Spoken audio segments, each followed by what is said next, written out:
ಹೆಸರು ಜನಮಾನದಲ್ಲಿ ನಿನ್ನ ಗುರುತು ಮಾತು ಕೊಟ್ಟು ನಿಂತ ನಾಯಕ ನೀನು ಕೈ ಹಿಡಿದು ನಡೆಸಿದ ಬೆಳಕು ನಡೆಯುವೆ ನೀನು ನುಡಿದಂತೆ ಜನರ ಬಾಳಿಗೆ ನಂಬಿಕೆ ತುಂಬಿ ಒಂದು ಹೆಜ್ಜೆ ಇನ್ನೊಂದು ಹೆಜ್ಜೆ ಅಭಿವೃದ್ಧಿಯ ದಾರಿ ತೆರೆದು ಜೈ ಹೋ ಸಮೃದ್ಧಿ ಮಂಜುನಾಥ ಮುಳಬಾಗಿಲಿಗೆ ಹೆಮ್ಮೆ ನೀನೇ ಜೈ ಹೋ ಸಮೃದ್ಧಿ ಮಂಜುನಾಥ ನಿನ್ನ ಹೆಸರು ನಾಡಿನ ಗೀತೆ ಅಭಿಮಾನಿಗಳೇ ನಿನಗೆ ಪ್ರಾಣ ನೀನೆಂದರೆ ನಮಗೆ ಪ್ರಾಣ ಜೈ ಹೋ ಜೈ ಹೋ ಸಮೃದ್ಧಿ ಮಂಜುನಾಥ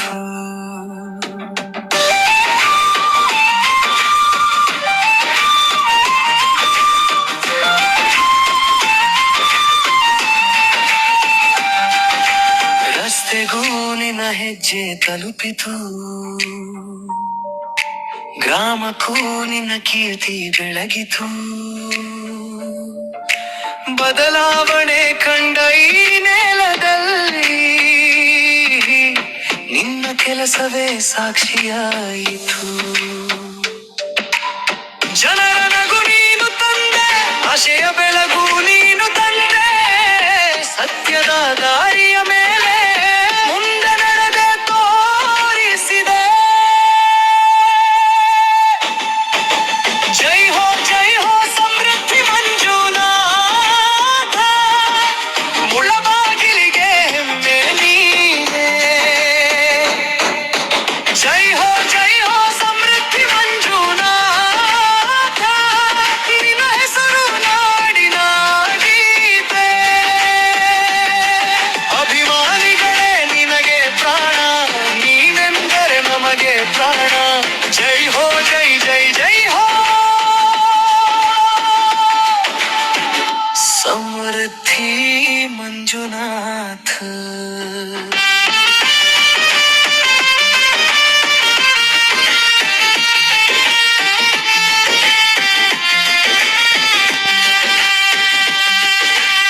ಮಾತಿನಂತೆ ನಡೆವ ನಾಯಕ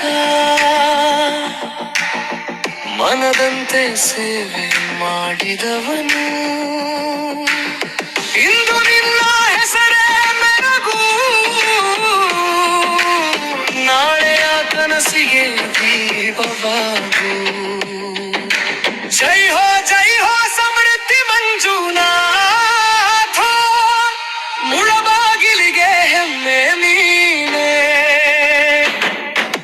ಜೈ ಹೋ ಸಮೃದ್ಧಿ ಮಂಜುನಾಥ ನಿನ್ನ ಹೆಸರು ನಾಡಿನ ಗೀತೆ ಅಭಿಮಾನಿಗಳೇ ನಿನಗೆ ಪ್ರಾಣ ನೀನೆಂದರೆ ನಮಗೆ ಪ್ರಾಣ ಜೈ ಹೋ ಜೈ ಹೋ ಸಮೃದ್ಧಿ ಮಂಜುನಾಥ ಎಲ್ಲ ನನ್ನ ರಾಮಲಿಂಗೇಶ್ವರನ ಬಹಳ ಪ್ರಸಿದ್ಧ ನಮ್ಮ ಇಡೀ ದಕ್ಷಿಣ ಭಾರತದಲ್ಲೇ ಪ್ರಸಿದ್ಧ ಆಗಿರ್ತಕ್ಕಂಥ ನಮ್ಮ ಆವನಿ ರಾಮಲಿಂಗೇಶ್ವರನ ಕ್ಷೇತ್ರದಲ್ಲಿ ಇವತ್ತು ಮುಳಬಾಗಿಲು ತಾಲೂಕಿನ ಸುಮಾರು ಒಂದು 10 ತಂಗುದಾಣದಲ್ಲಿ ಟೌನು ಮತ್ತು ಹೆಬ್ಳಿ ಬೈರ್ಕೂರು ತಾಯ್ಲೂರು ಆವನಿ ಈ ತರ ಮೇನ್ ಕೇಂದ್ರಗಳಲ್ಲಿ ಒಂದು ತಂಗುದಾಣ ಏನು ಹೈಟೆಕ್ ತಂಗುದಾಣವನ್ನ ಒಂದು ಏನು ಕಾರ್ಯಕ್ರಮ ಇಟ್ಕೊಂಡಿದ್ವಿ ಎಲ್ಲಾ ಕಡೆ ಪೂರ್ಣಗೊಂಡಿದೆ ಸುಮಾರು ಎಲ್ಲಾ ಕಡೆ ಹೋಗಿ ನೈಟ್ ಪೂಜೆ ಮಾಡಿ ಈ ಕಾರ್ಯಕ್ರಮ ನೆರವೇರಿಸ್ಕೊಡ್ತಾ ಇದೀವಿ ಆವನಿ ಕ್ಷೇತ್ರಕ್ಕೆ ಏನೋ ಮಾಡ್ಬೇಕನ್ನ ಕಾತರ ಈಗಾಗಲೇ ಇದೇ ತಿಂಗಳಲ್ಲಿ ರಥವನ್ನ ಚಾಲನೆ ಕೊಟ್ಟು ಹೊಸ ರಥ ಕಟ್ಟಲಿಕ್ಕೆ ಕೂಡ ಪ್ರಾರಂಭ ಮಾಡ್ತಾ ಇದೀವಿ ಹೊಸ ರಥ ಕೊಡ್ಲಿಕ್ಕೆ ಪುತ್ತೂರಲ್ಲಿ ಯಾವ ಮಟ್ಟದಲ್ಲಿ ಇದೆಯೋ ಅದೇ ರೀತಿ ಕೂಡ 1.5 ಕೋಟಿಯಷ್ಟು ರಥವನ್ನ ಕಟ್ಟಲಿಕ್ಕೆ ರಾಮಲಿಂಗೇಶ್ವರನಿಗೆ ಈಗಾಗಲೇ ಅನುದಾನವನ್ನ ಬಿಡುಗಡೆ ಮಾಡಿ ಡಿಸಿ ಕಳಿಸಿದ್ವಿ ಆದಷ್ಟು ಬೇಗ ಆ ರಥ ಮಾಡ್ತಕ್ಕಂಥ ಶಿಲ್ಪಿ ಬಂದು ಅದನ್ನ ಕೈಗೆತ್ಕೊಂತಾರೆ. ಸೊ ನನ್ನ ಕೈಲಾದಷ್ಟು ಕ್ಷೇತ್ರದಲ್ಲಿ ಇವತ್ತು ಅಂತರ್ಗಂಗೆ ಒಂದು ಊರಲ್ಲಿ ಏನು ಚಿರತೆಗಳ ಕಾಟ ಇತ್ತು, ಅಲ್ಲಿ ಊರಲ್ಲಿ ಲೈಟ್ ಇರ್ಲಿಲ್ಲ. ಇವತ್ತು ಐಮಾಸ್ ಲೈಟ್ ಅಲ್ಲೂ ಕೂಡ ಉದ್ಘಾಟನೆ ಇದೆ. ಹಾಗಾಗಿ ಪ್ರತಿನಿತ್ಯ ಕೂಡ ಬೆಳಗ್ಗೆ ಮಧ್ಯಾಹ್ನ ರೋಡ್ಸು, ಸಾಯಂಕಾಲ ಬಂದು ಐಮಾಸ್ ಪೂಜೆಗಳನ್ನ ಸುಮಾರು ಸತತವಾಗಿ ಈ ತಿಂಗಳ ಪೂರ್ತಿ ಕಾರ್ಯಕ್ರಮ ಇಟ್ಕೊಂಡಿದ್ವಿ.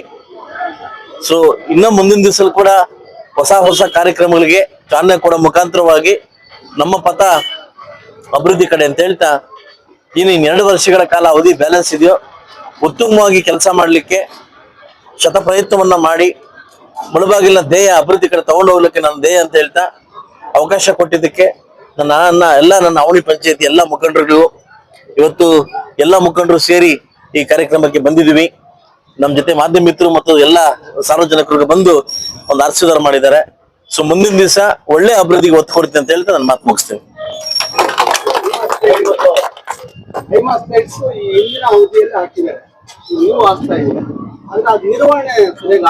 ಇಲ್ಲ, ನಾನು ಹಾಕಿದ ಕಡೆ ನನ್ನ ಮತ್ತು ನನಗೆ ಅದ್ರ ಬಂದು ಗಂಭೀರವಾಗಿ ನಾನು ಪರಿಗಣಿಸ್ಕೊಂಡಿದೀನಿ. ಯಾರ ಆಚೆ ಕಡೆ ನೆಗ್ಲೆಕ್ಟ್ ಹಾಕಿದ್ರ ಅಂತ ನನಗೆ ಗೊತ್ತಿಲ್ಲ. ಟೌನು ಮತ್ತು ಹಳ್ಳಿ ಎಲ್ಲಾ ಕಡೆ ಒಂದೇ ನಮ್ಮ ಶೇಷಗಿರಿ ಅವ್ರು ಕೊಟ್ಟಿದ್ವಿ. ಎಲ್ಲಾ ಕಡೆ AMC ಮಂತ್ಲಿ ಏನು ಆನ್ಯುವಲ್ ಮೇಂಟೆನೆನ್ಸ್ ಕೂಡ ನಾನು ಕೊಟ್ಟಿದ್ದೀನಿ. 5 ವರ್ಷ ಅವಧಿ ಮುಖಾಂತರ ನಾನು ಹಾಕ್ತಾ ಇರೋದು, 1 ವರ್ಷ ಅವಧಿ ಅಲ್ಲ. 5 ವರ್ಷದಲ್ಲಿ ಏನೇ ಹೆಚ್ಚು ಕಡಿಮೆ ಆದ್ರೂ ಕೂಡ ಅವರೇ ಗ್ಯಾರಂಟಿ ಮುಖಾಂತರ ರೇಟ್ಸ್ ಹಾಕ್ತಾ ಇರೋದು. ನಾನು ಹಾಕಿರ್ತಕ್ಕಂಥ ಇಲ್ಲಿ ತನಕ 200 ಲೈಟ್ಸ್ ಎಲ್ಲೂ ಫೇಲ್ಯೂರ್ ಆಗಿಲ್ಲ. 48 ಲೈಟ್ಸ್ ಹೊಸದಾಗಿ ಹಾಕಿದ್ದೀನಿ ಇವಾಗ. ಅದನ್ನೆಲ್ಲ ಈ ವಾರದಲ್ಲಿ ಉದ್ಘಾಟನೆ ಮಾಡ್ಕೊಡ್ತೀನಿ. ಎಲ್ಲೂ ನನಗೆ ಒಂಚೂರು ಡ್ಯಾಮೇಜ್ ಕಾಣಿಸ್ತಾ ಇಲ್ಲ. ನಾನು ಹಾಕೋದು 8 ಬಲ್ಬ್ ಲೈಟ್, ಅಂದ್ರೆ 8 ಕಡೆ ಇದಾಗ್ತಾ ಇರೋದು, 8 ಟಚ್ ಬಲ್ಬ್ 6 ಬಲ್ಬ್ ಅಲ್ಲಿ ಆಗ್ತಾ ಇರೋದು. ಕ್ವಾಲಿಟಿ ಇರ್ತಕ್ಕಂಥ ಭರತ್ ಎಲೆಕ್ಟ್ರಿಕಲ್ ಆಗ್ತಾ ಇರೋದು. ನಾನು ಬೇರೆ ಡೂಪ್ಲಿಕೇಟ್ ಹಾಕ್ತಾರೆ. ಭರತ್ ಎಲೆಕ್ಟ್ರಿಕಲ್ ಅವರು 5 ವರ್ಷ ಗ್ಯಾರಂಟಿ ಕೊಡ್ತಾರೆ. ಅದರಿಂದ ಅವ್ರ ಜೊತೆ ಟೈಪ್ ಆಗಿ ನಾನು ಕೆಲಸ ಮಾಡಿಸ್ತಾ ಇದ್ದೀನಿ. ಹಿಂದೆ ಏನಾಗಿದೆ ಅಂತ ನನಗೆ ಗೊತ್ತಿಲ್ಲ. ನನ್ನ ಅವಧಿಯಲ್ಲಿ ಏನಾಗಿದೆಯೋ ಅದನ್ನ ಖಂಡಿತವಾಗಿ ನಾನು ಜವಾಬ್ದಾರಿ ತಗೊಳ್ತೀನಿ. ಅಲ್ಲ, ಅದೆಲ್ಲ ಆಗಾಗಲೇ ಪಂಚಾಯತಿಗೆ ಹ್ಯಾಂಡ್ ಓವರ್ ಮಾಡಿದ್ವಿ. ಅದನ್ನ ಎಲ್ಲೆಲ್ಲಿ ದುರಸ್ತಿ ಆಗಿದೆ ಪಂಚಾಯತಿ ಅವ್ರು ಹ್ಯಾಂಡ್ ಓವರ್ ಮಾಡ್ಕೊಂಡು ವಾಟರ್ ಫಿಲ್ಟರ್ ಮತ್ತು ಐಮಾಸು ಅವರು ರಿಪೇರಿ ಮಾಡ್ತಾರೆ. ಅದಕ್ಕೆ ಪಂಚಾಯತಿಗೆ ನಾನು ಕೊಟ್ಟಿದ್ದೀನಿ. ಪಂಚಾಯತಿ ಅಬ್ಸರ್ವ್ ಮಾಡಿದ್ರೆ ಅವ್ರು ಮಾಡ್ತಾ ಇದಾರೆ. ತಮ್ಮ ಗಮನಕ್ಕೆ ಎಲ್ಲಿ ಬಂದಿದೆ ಮತ್ತೆ ನಿಮ್ಮೂರಲ್ಲಿ ಇರ್ಬೋದು ಅನ್ಕೋತೀನಿ. ನನ್ನ ಗಮನಕ್ಕೆ ಬಂದಿಲ್ಲ ಅದು. ಸೊ ಅದೇನಿದ್ರೆ ಖಂಡಿತ ಮಾಡಿಸ್ಕೊಡ್ತೀನಿ. ಹಳೆ ಲೈಟು ಅಂತ ಇಲ್ಲ, ಅದು ನನಗೆ ರಿಪೋರ್ಟ್ ಕೊಟ್ರೆ ನಾನು PDOಗಳಿಗೆ ಹೇಳಿ ನಾನು ರೆಡಿ ಮಾಡಿಸ್ಕೊಡ್ತೀನಿ. ಆಗ್ಬೋದಾ? Thank you. ನಾನು ನಾಳೆ ನಿಮ್ಮೂರ್ಗೂ ಬರ್ತೀನಿ ಕೆಲಸಕ್ಕೆ. ರೆಡಿ ಇದೆ.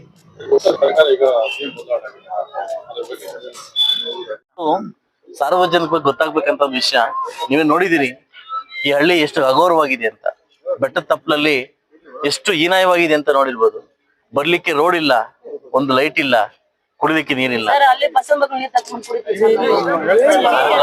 ಇಲ್ಲಿ ಇರ್ತಕ್ಕಂಥ ಒಂದು 15-20 ಮನೆಗಳು ಬಂದು ಮನವಿ ಮಾಡ್ಕೊಂಡ್ರು. ಒಂದು ಬೋರ್ವೆಲ್ ವ್ಯವಸ್ಥೆ, ಬೋರ್ ಹಾಕ್ಸ್ಕೊಟ್ಟಿದ್ದೀನಿ. ಒಂದು ಐಮಾಸ್ ಲೈಟ್ ಹಾಕ್ಸ್ಕೊಟ್ಟಿದ್ದೀನಿ. ಒಂದು 28 ಲಕ್ಷ ಅಮೌಂಟ್ ಹಾಕಿ ರೋಡ್ ವ್ಯವಸ್ಥೆ ಮಾಡ್ಕೊಟ್ಟಿದ್ದೀನಿ. ಟೆಂಡರ್ ಆಗಿದೆ.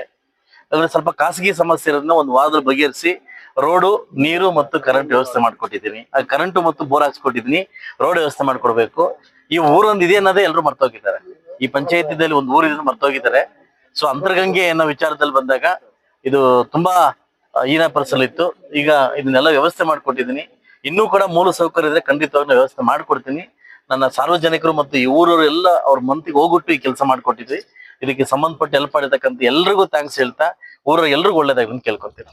ಸುಮಾರು 8 ವರ್ಷದಿಂದ ನೀವು ಸೇವೆ ಮಾಡ್ಕೊಂಡು ಬರ್ತಾ ಇದ್ದೀರಿ. ವರ್ಷದಿಂದ ನೀವು ಸೇವೆ ಮಾಡ್ಕೊಂಡು ಬರ್ತಾ ಇದ್ದೀರಿ ಸರ್. ಇನ್ನು 2 ವರ್ಷ ಇದೆ. ಇನ್ನು ನೀವು ಏನ್ ಮಾಡ್ತೀರಿ ಸರ್? ನೀವೇ ಡಿಕ್ಲೇರ್ಡ್ 2 ವರ್ಷ ಅಂತ? ನೀವು ಪೂರ 2 ವರ್ಷ ಅಂತ. 2 ವರ್ಷ ಆದ್ಮೇಲೆ ನೆಕ್ಸ್ಟ್ ಎಲೆಕ್ಷನ್ ಬರ್ತದೆ. ಭಗವಂತ ನೀವೆಲ್ಲ ಒಳ್ಳೇದ್ ಮಾಡಿದ್ರೆ ಸಮೃದ್ಧಿ ಮಂಜುನಾಥ್ ಕಮ್ಯುನಿಟಿ ಎತ್ಕಟ್ಟಿಲ್ಲ. ಎಲ್ಲಾ ಸಾರ್ವಜನಿಕರು ಚೆನ್ನಾಗಿದ್ದಾರೆ. ಬಂದವನ್ನ ಪ್ರೀತಿಯಿಂದ ಮಾತಾಡ್ತಾನೆ. ಎಲ್ರಿಗೂ ಮಗು ತರ ಇದ್ದಾನೆ. ಅವ್ರೆಲ್ಲಾ ಭೇದ ಭಾವ ಇಲ್ಲ. ಮತ್ತೆ ಯಾವ್ದೋ ಎಕ್ಸ್ಪೆಕ್ಟೇಷನ್ ಇಟ್ಕೊಂಡ್ ಬಂದಿಲ್ಲ. ದುಡ್ಡು ಮಾಡ್ಬೇಕಂತ ಮುಳಬಾಗಲು ಬಂದಿಲ್ಲ. ಸೇವೆ ಮಾಡ್ಬೇಕಂತ ಬಂದಿದ್ದೀನಿ. ಈ ಸೇವೆ ನಿಮ್ಗೆ ಇಷ್ಟ ಆದ್ರೆ ಮುಂದೆ ನಾನು ಇಟ್ಕೊಂತೀನಿ. ಮುಂದೆ ಇಟ್ಕೊಂಡ್ರೆ ಖಂಡಿತವಾಗ್ಲೂ ಏನಾಗಿದೆ, ನಮ್ಮ ಸರ್ಕಾರ ಬಂದೇ ಬರುತ್ತೆ. NDA ಸರ್ಕಾರ, BJP ಮತ್ತು JDS ಜಾಯಿಂಟ್ ಸರ್ಕಾರ ಬರ್ತವೆ. ಖಂಡಿತವಾಗ್ಲೂ ನಾನು ಅನ್ಕೊಂಡಿರ್ತಕ್ಕಂಥ ಕನಸಲು ಇನ್ನೂ ಜಾಸ್ತಿ ನನ್ಸಾಗ್ಬೇಕು. ಇಲ್ಲಿ ಮುಳಬಾಗ್ಲಲ್ಲಿ ಖಂಡಿತವಾಗ್ಲೂ ನೆರವೇರಿಸ್ತೀನಿ. ನನಗೆ ಈ 3 ವರ್ಷ ನನ್ನ ಕಾಲಾವಧಿಯಲ್ಲಿ ನನ್ನ ಎಕ್ಸ್ಪೆಕ್ಟೇಷನ್ ತಕ್ಕಂಗೆ ನಾನು ಮಾಡಕ್ಕೆ ತೃಪ್ತಿ ಇಲ್ಲ. ಆದ್ರೂ ಕೂಡ ಅಲ್ಪ ಅವಧಿಯಲ್ಲಿ ಬಂದಿರತಕ್ಕಂತ, ನಿಮ್ಗೆ ಗೊತ್ತು, ಕಾಂಗ್ರೆಸ್ ಸರ್ಕಾರದಲ್ಲಿ ಅವ್ರಿಗೊಂದು ಅನುದಾನ, ನಮ್ಗೊಂದು ಅನುದಾನ ಬಿಡುಗಡೆ ಮಾಡಿದ್ದಾರೆ. ಅದರಲ್ಲೂ ಕೂಡ ಸಾಕಷ್ಟು ಅಭಿವೃದ್ಧಿ ಕೆಲಸ ಮಾಡ್ಕೊಂಡ್ ಬರ್ತಾ ಇದ್ದೀನಿ. ಇನ್ನು 2 ವರ್ಷ ನನ್ನ ಟಾರ್ಗೆಟ್ ಇದೆ. ಈ 2 ವರ್ಷ ಫುಲ್ ಫ್ರಿಡ್ಜ್ ಅಲ್ಲಿ ನಾನು 2 ವರ್ಷ ಕೆಲಸ ಮಾಡೋದ್ರ ಟಾರ್ಗೆಟ್. ಖಂಡಿತವಾಗ್ಲೂ ನಾನೇನು ಎಕ್ಸ್ಪೆಕ್ಟೇಷನ್ ಇಟ್ಕೊಂಡ್ ಬಂದಿದ್ದೀನಿ, ನಾನು ರೀಚ್ ಆಗ್ತೀನಿ. ರೀಚ್ ಆಗ್ಲಿಕ್ಕೆ ಏನ್ ಕೆಲಸ ಮಾಡ್ಬೇಕಾ ಕೆಲಸ ನಾನು ಮಾಡ್ತೀನಿ. ಆಗ್ಬೋದಾ?